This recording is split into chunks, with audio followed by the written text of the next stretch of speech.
Alright, hello and welcome back to the channel. I'm WildSparrow, and what you're about to see is a trimmed down version of a 1 hour session that I had my microphone off for the entire time of recording. So I did all of this recording, talking the entire way through, and I didn't have my microphone off. So what I'm going to do is I'm going to show you the results, just the results, and dub over them so you guys know what happened in those shows. Next episode we resume. Hopefully I don't have to dub the next one. So yeah, that'll be fun. So anyway, hope you enjoyed the new intro, and I hope you enjoy this episode. Coming up very soon on the channel, more Draft with Mild, and also the return of the league. So I'll see you in a bit because you'll keep watching this video. Alright, and we are kicking things off with week 1 as soon as I hit start show, which should be any day now. I should have hit it already. Alright, now I've hit it. We open the show, Angle presenting the championships to the inaugural champions, Eric Rowan, Crazy Mary Dobson, Matt Cardona, Brian Myers, Drew Gulak are World Women's Tag and Intercontinental Champions respectively, at 32 rating it seems, but you know, not too much to worry about. You know, it's not like we can get cancelled again. Our show's already off the air in a lot of the networks, so I think we're good. And as soon as I move on to the next thing, should be any day now. Boy, I take some time during these screens. I take my sweet time. Alright. Then Cain Velasquez defeats Levis Valenzuela, formerly known as Noé Jose. Segment rating of 33. 54 for Cain, so he's quite good. Sarah Stalk struggled as a road agent. Oh well. Then we have Rockstar Spud calling out EC3, and they brawl to the back. They can't stop fighting. We got a 50 rating for that. Our storyline advances. Rockstar Spud actually improvising well throughout the segment, unsurprisingly enough. That's really not surprising. We got the crowd interested again. That's good. I still don't know how to read these new road agent reports because there's a lot of new information that I'm still learning. But it's a learning curve, you know. It's a process. I'll get there eventually. As soon as I move on to the next screen, I will then proceed to the following segment. Come on, dude. You can go faster than that. Okay. Then the Colons defeated the Revolt and the Bullet Club, becoming the #1 contenders for our tag team championships. They will face off against Cardona and Myers at the pay-per-view. Next segment, Rachel Ellering calls out Mary Dobson and says Mary Dobson isn't worthy of the women's title. Rachel Ellering feels like she has wrestling in her blood, in her genes. So she should by default be the better champion. Just sort of enticing her to come out and give her a title match, basically, is what's happening there. And in our main event, Chris Hero and Crazy Mary Dobson versus Rachel Ellering and Eric Rowan. Chris Hero and Crazy Mary Dobson defeat Rachel Ellering and Eric Rowan with a split-legged moonsault from Crazy Mary Dobson on Rachel Ellering. Ellering actually was a weak link, getting a 27 rating. 60 for Eric Rowan, though. He's strong. Well, we got a 42 rating. Next show.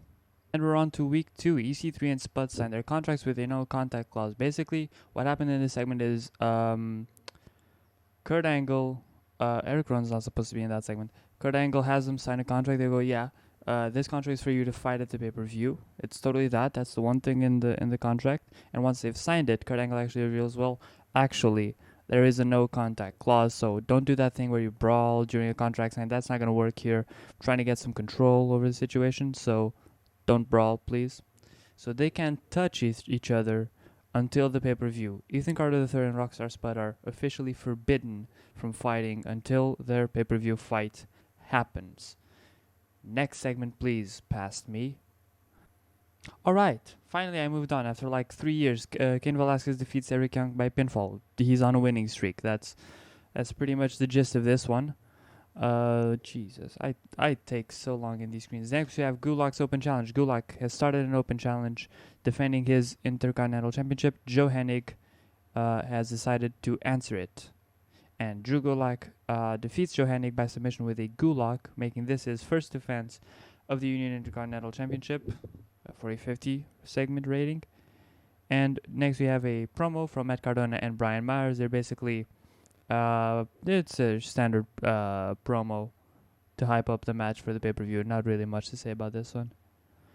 Next we have Chris Hero defeating Heath Miller, Leo Rush, and Mike Bennett, becoming the number 1 contender for Eric Rowan's title at the pay-per-view.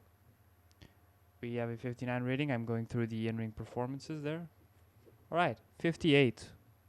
Okay, so we have a 58 overall rating. And we open week 3 with Drew Gulak's Open Challenge. This week, it gets answered by none other than the man of the hour, Leo Rush, a 44 rated segment, and Leo Rush loses to the Spine Splitter by pinfall, making that defense number 2 of the Intercontinental title, 54 rating, and Serena wasn't that good as a road agent. Next up, the Colognes challenge the Figure Podcast Boys to singles matches tonight, which means Primo will take on Matt Cardona, Epico will take on Brian Myers. I think that's the matches that are going to happen. I'm not sure anymore. A 62 rated segment though, so that's cool. These guys are reliable for good segments. Now I know that. And about that, had a decent reaction from the crowd. Matt Cardona defeated Primo Colognes, so that's 1 for the Figure Podcast Boys, and that's 2 for the Figure Podcast Boys. Clearly gaining the upper hand here. 47 rated segment. Alright. Kind of weak, their matches, but the segments themselves, the angles are good. We have a vignette for Velasquez hyping him up as the unstoppable force. He's on a bit of a streak, still hasn't lost. So we're building him up, building Cain Velasquez up slowly but surely to be a credible threat. Next segment, Aiden English asks Zero for a chance to prove himself, asks him to face him later tonight, and if Aiden wins, he gets added to the title match at the pay-per-view. It becomes a triple threat match, Aiden English versus Hero versus Rowan. That is if Aiden English wins. So next up, we should have the match as soon as I hit next segment, which shouldn't be that long. I really should hurry up about that. Am I miming the segment here? What am I doing? Here we go. Aiden English defeats Chris Hero in 13-15, I think that's what it says, with a surprise, a flash pinfall win for Aiden English. Doesn't delegitimize Chris Hero, but Aiden English gets that little nudge. Eric Rowan, however, nudges him literally out of the ring, beats him up, because now he has to deal with 2 contenders, and we get a 52. On to our go-home show. Ethan Carter cuts a promo. Basically, he's going to explain why he went after Rockstar Spud, his former best friend, explaining that when they were in the WWE, Rockstar Spud got to be a general manager. Rockstar Spud got to be in the title picture. Rockstar Spud got to be a participant in a division he was meant to be a general manager of. He got opportunities after opportunities. He got showcased on television, and Ethan Carter III never did. The most you would see of EC3 was him chasing the 24/7 title. He won it once. He won a meaningless title once. And still, Rockstar Spud somehow began to matter more than EC3. Rockstar Spud was made by EC3, EC3 feels. And now it's time to unmake Rockstar Spud. Bring him down a few levels.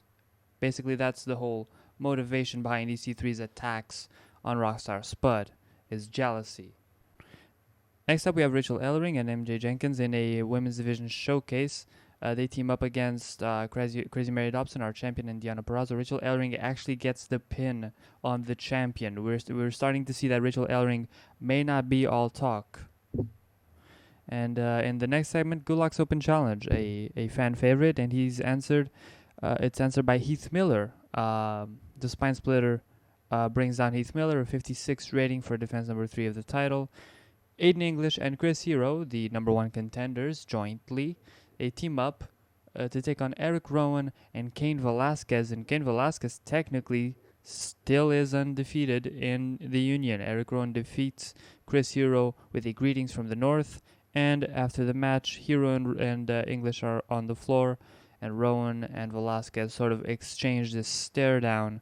Velasquez signaling that he wants to be the Union World Champion as soon as humanly possible. And we finish the show with a 56. Alright, and we're on to our pay-per-view in the pre-show match. Cain Velasquez wins the Battle Royal, still undefeated, this guy. The other members of the Final Four were Eric Young, Joe Hennig, and Dax Hardwood. not hardwood, that's floor. With Eric Young being the final elimination and Hardwood getting the most eliminations, a 56 rated pre-show, alright. Velasquez is denied. Okay, here's what happened. Cain Velasquez says that he's better than a pre-show battle royal, and he deserves a main show singles match. Angle denies it, and Angle gets brutally manhandled by Cain Velasquez. There's a very competitive nature to Velasquez. He wants a fight. He wants competition. He wants to fight people like head on in normal matches, not in these gimmicky battle royal things that don't even make the main show. So he's not even making royalties off of that.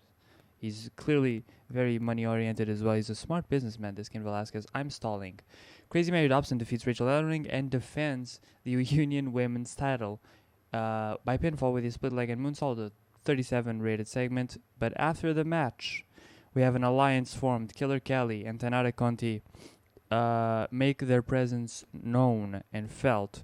These two take down Crazy Mary Dobson, and clearly they have the women's title in their sights. Next segment, please. 21 rated segment. That was weak. Next segment, please, past me. Don't make me stall again. I really don't want to stall. I really don't want to be stalling here, but I am. Okay, and the tag team titles match. The Figure Podcast boys retain over the Colons with a Rough Rider on Epico Colon. That is the first defense for a 55 rated segment. Not bad at all. Gulak's Open Challenge this week, or this show, is answered by Mike Bennett, who makes his way to the ring with Maria Kanellis. Gulak needs a script. Noted. 49 rated segment, the match. I think the 49s is generally where the Gulak matches are at right now. Like 49, like high 40s, I guess. And the Blood Feud, our Blood Feud. Rockstar Spud versus EC3, and Rockstar Spud successfully vanquishes EC3 with a tilt-a-whirl DDT, and that's gotta feel good for Rockstar Spud to finally put Ethan Carter away. And here we go, the main event, the world title match. Eric Rowan defeats Aiden English and Chris Hero with a Greetings from the North on Aiden English, followed by a pinfall. This is defense number 1 of the title, 55 rated segment. And, yeah, 54 rated show. Okay, it's not bad, you know. We increased our pop in 38. We lost pop in 8. But we increased. Our lowest rated segment was the women's segment because they're not, their pop isn't as high as some of their male counterparts, so we need to build that up. That's on us, that the segment was so low, not the performers themselves. It's up to us to build them up, so I guess that's one of the things that we'll have to focus on, is to actually build them up. So that was a result of Supremacy. That was the name of the show. Spud, EC3, and Hero get complimented for their good performances. We make the speech, and they are all pleased. Cool. Alright, so that'll do it for this video. If you enjoyed it, leave a like, let me know what you think in the comments, and I will see you in whatever I upload next.